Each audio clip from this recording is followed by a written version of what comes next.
Yon, good morning sa inyo mga kauban. Hapon na ho pala. Ito, pinapakita ko lang po sa inyo na pag-uwi ko sa amin, ayun, nakita ko nga po mga kauban, inaani na po yung palay dito sa may gilid ng bahay namin mga kauban. Yun, naisipan ko po ang video. Yon, kumusta kayo mga kauban? Makikita rito yung kabota o kurin mo kung tawagin dito sa may bukid Halimaw. Yan. Umaani naman po siya ng mga palay dito sa may kabukiran mga kauban. Napakabilis pong kumilis to mga kauban. Wala pang isang oras, kayang-kaya po ito, 1 hektarya mga kauban. So kaya medyo nabawasan na po yung mga manggagawa dito sa bukid. Wala na po tayong makikita ng mga dumagapas, tapos yung magigiik, magpapalo, yun, nagsasako. So ito mga kauban, ready na, nakasako na kaagad. So yun mga kauban, napansin ko lang yung kabota, yung kurimo kung tawagin, nagka-problema po yata kasi panay niyang hinto niya. So ito makita rito, umandar na po ulit siya mga kauban.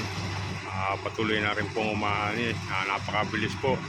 Ito po ang dahilan mga kauban kung bakit yung ibang magsasaka rito, yung mga nanggagapasan, nawala na po ng trabaho dahil po sa makina na to mga kauban. Napakabilis na, wala pang 1 oras yung 1 hektarya dito, kayang-kayang tapusin mga kauban.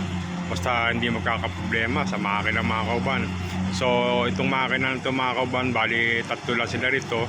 Yung operator, saka yung nagsasako po nung palay na mismong lumalabas na puron sa may makina.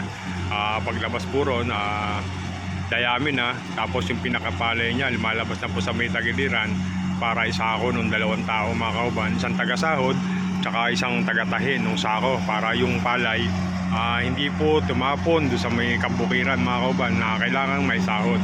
Yung so yun mga kauban, pinababatid ko lang po sa mga kabataan ngayon dahil alam naman po ng mga matatanda na to. Sa mga kabataan po mga kauban, makikita nyo po rito na napakahirap pong umani ng palay simula sa pagkatanim hanggang sa nagbuntis po to, magbunga. Napakahirap pong i-maintain to hanggang sa mahinog na po siya, hanggang sa po anihin. So yun, ibig ko lang sabihin, napakamahal po ng bigas. Yun, sa mga kabataan ngayon, kung maaari, huwag tayo magtatapo ng kinakain natin sa hapagkainan dahil po bago. So yon, ibig ko lang sabihin, bago makating sa hapagkainan ng mga kinakain nating mga kanin or bigas, so napakahaba pang proseso bago po natin ito makain. Siyempre binibili pa muna natin.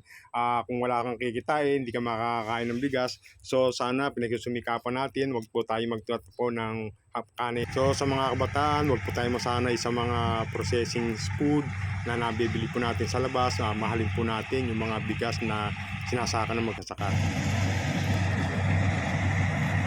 so yun mga kauban, may makita rito na minakuha yung matanda. Hindi ko lang po malaman kung igat or ahas, pero mahaba po yung hawak ng matanda. Malaki po siya, mataba oh. Baka igat yung let na mahaba. Oh, hawak sa ulo no.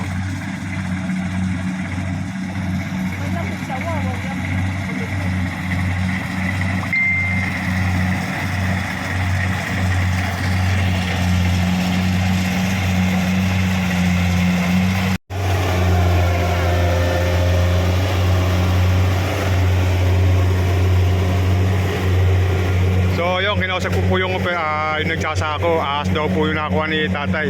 Medyo mataba po siya. Ayun.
makikita rito mga kauban, no?